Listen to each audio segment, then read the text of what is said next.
The dust in Alex's studio was a thick, grey blanket covering everything in a shroud of forgotten dreams. Slabs of marble and chunks of granite stood like silent, accusing tombstones, their potential locked away beneath years of neglect. At the center of it all was Alex, a man carved hollow by a mistake that had cost him everything: his career, his confidence, and his art. The sculptor's hands, once so sure and strong, now trembled with uncertainty. They hadn't coaxed life from stone in a decade. It all traced back to one single, catastrophic decision.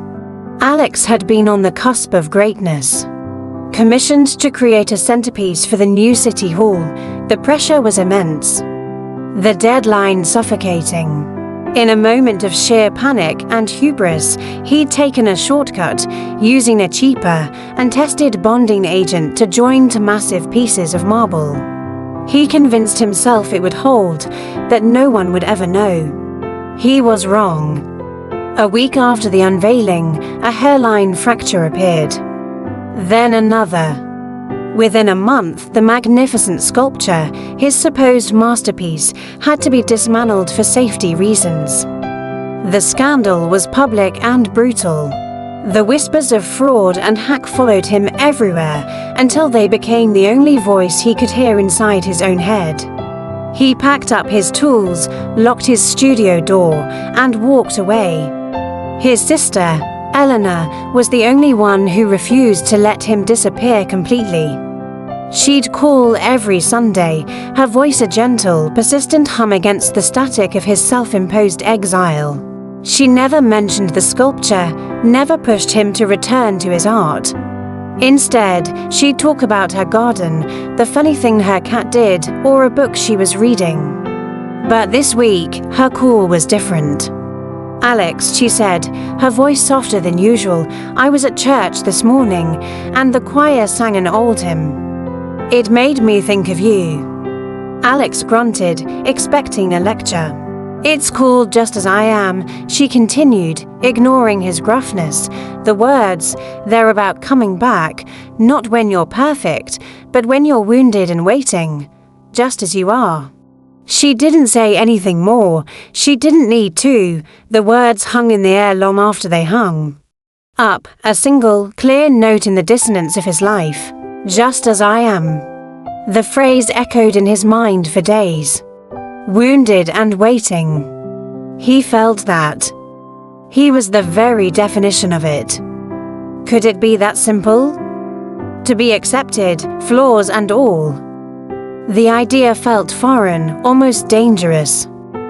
For 10 years, he'd believed he had to earn his way back, to somehow atone for his failure before he could even think about being whole again. Driven by a strange, unfamiliar impulse, he found the key to his studio, its metal cold and foreign in his palm. The door groaned in protest as he pushed it open, and the dusty air hit him like a physical blow. He walked through the graveyard of his past work, his hand trailing over the cool, lifeless surfaces of the stone. He saw ghosts of what could have been in every unfinished block. His eyes landed on a small, unassuming lump of clay on a forgotten worktable, now dry and cracked like desert earth. He remembered starting it just before the City Hall commission. A simple bust of a laughing child, he picked it up, his fingers, almost of their own accord. Began to work a small, fresh piece of clay he found in a sealed bucket. The motions were clumsy at first, the muscle memory buried deep. But as he kneaded and pressed, a flicker of the old feeling returned. The way the clay yielded, the way it held the impression of his thumb. He wasn't trying to create a masterpiece. He was just touching it, reconnecting. The hymn stayed with him. He found a recording online and played it on a loop in the dusty studio. Just as I am, without one plea. O Lamb of God, I come, I come. Each line felt like a chisel, chipping away at the hard shell he'd built around his heart. He started spending more time in the studio, not sculpting, but cleaning. He swept the floors, dusted the marble, organized his tools. Each small act felt like an apology to the space, to the art, to himself. It was a quiet, solitary penance. One afternoon, while polishing an old set of chisels, his gaze fell upon a particular block of serpentine stone he'd bought years ago. It was a difficult stone, known for its hidden fissures and unpredictable grain. He'd always been too intimidated to work on it. Now it seemed fitting. It was flawed, unpredictable, just like him. He picked up a hammer and a point chisel. The first tap was hesitant. The asterisk tink asterisk of metal on stone was shockingly loud in the silence. Then another and another. He wasn't planning anything. He was just following the stone, listening to it. He let its cracks and imperfections guide his hand. If a piece broke away unexpectedly, he didn't fight it. He incorporated the new, broken shape into the design. He was no longer imposing his will on the material.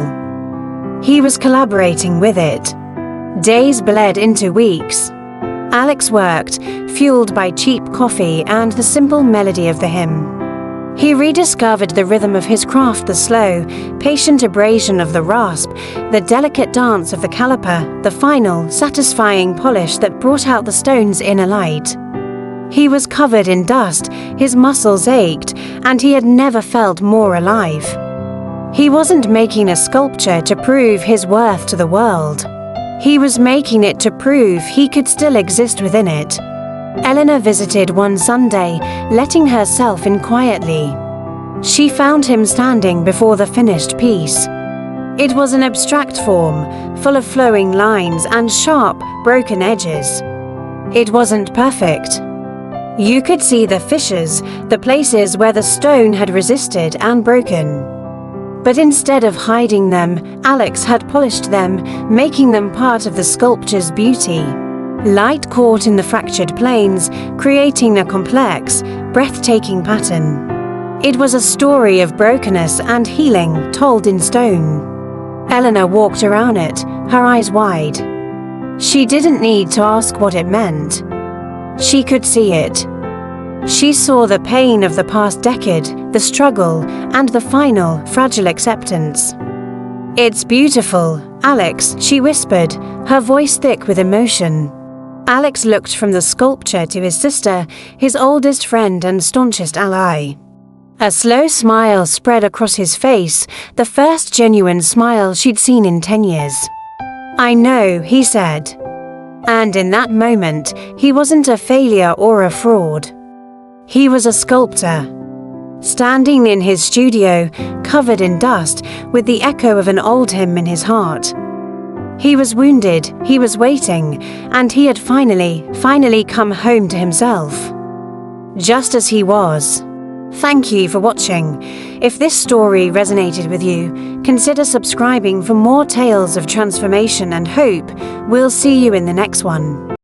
As I am without one plea, but that thy blood was shed for me, and that thou biddest me come to thee, O Lamb of God. I come,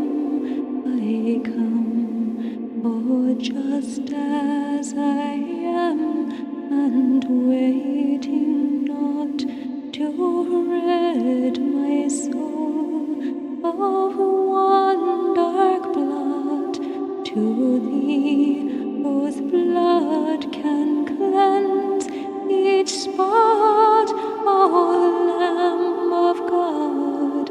I come, just as I am, though tossed about with many a conflict, many a doubt, fightings and fears within, without. O Lamb of God, I come, just as blind, sight riches healing of the mind. Yea, all I need in thee to find, O Lamb of God, I come,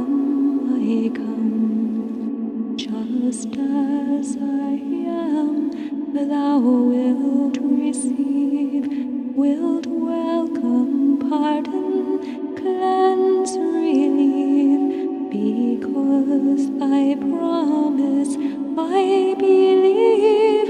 O Lamb of God, I come, just as I am. Thy love unknown hath broken every barrier down, now to be thine, yea, thine alone. O Lamb of God, I come, just as I am, of that free love, the breadth, length, depth, and height to prove, here for a season, then above.